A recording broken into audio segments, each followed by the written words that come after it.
2024च्या लोकसभा निवडणुकांसाठी पंतप्रधान नरेंद्र मोदी यांनी महाराष्ट्रात 25 सभा केल्या। त्या खालोखाल जो क्रमांक लागतो तो महाराष्ट्राचे मुख्यमंत्री एकनाथ शिंदे यांचा।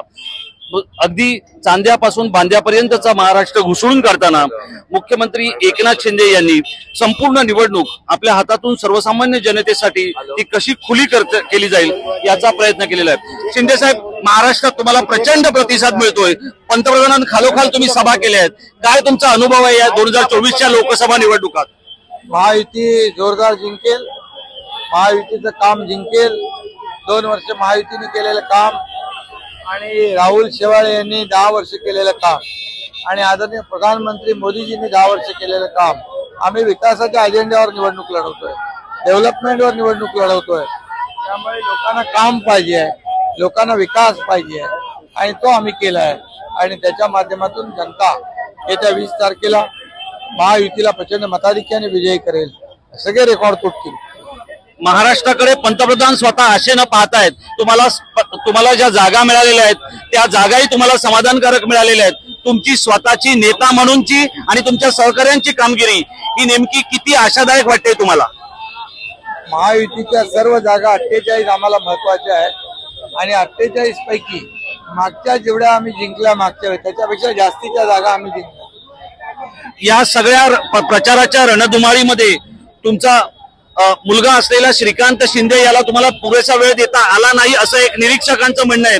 मुंबईचा जर आपण विचार केला किंवा MMRDA रिजनचा विचार केला तर पियुष गोयल आणि श्रीकांत शिंदे हे 5 लाखापेक्षा अधिक मताधिक्याने निवडून येतील असं बोललं जात आहे। तुमचा या संदर्भातला रिपोर्ट काय आहे आणि एकूणच केलेला तुमच्या प्रचाराचा पूर्ण बाज काय आहे?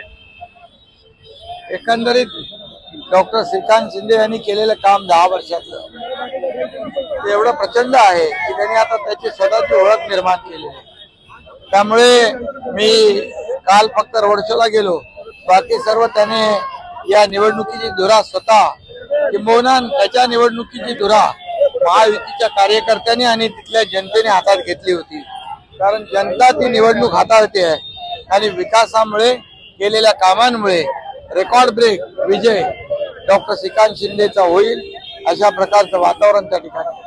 राहुल शेवाळे यांनी पेट्रोलियम मंत्रालयाअंतर्गत असलेली बारसू आणि नाणार रिफायनरीसाठी महत्वाची भूमिका बजावली होती। हाच मुद्दा आता विरोधकांनी कळीचा केलेला आहे। राहुल शेवाळे यांच्या विरोधात अनिल देसाई निवडणूक लढतायत, दोघंही पट्टीचे निवडणूक उमेदवार समजलं जात आहे।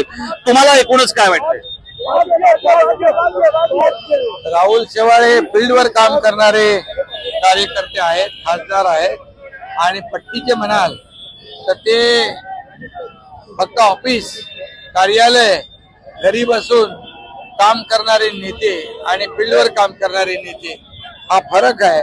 त्यामुळे मला वाटतं राहुल शेवाळे यांचा मागच्यापेक्षा अतिशय दैदिप्यमान असा विजय होईल।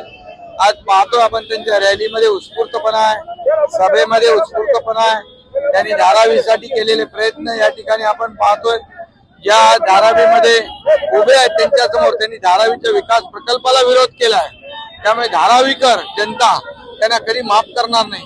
या निवडणुकीमध्ये त्यांना धडा शिकवेल आणि त्यांना आडवं पाडेल। साहेब, शेवटचा प्रश्न, मुंबईमध्ये गुजराती विरुद्ध मराठी असा वाद पेटवण्यात आला, या संपूर्ण निवडणुकीमध्ये तुम्हाला ग्रामीण भागाकडून जास्त अपेक्षा आहेत की शहरी भागाकडून? अरे 48 पैकी आमच्याकडे गेल्या वेळेस जेवढ्या जिंकल्या त्याच्यापेक्षा जास्ती जागा जिंकल्या।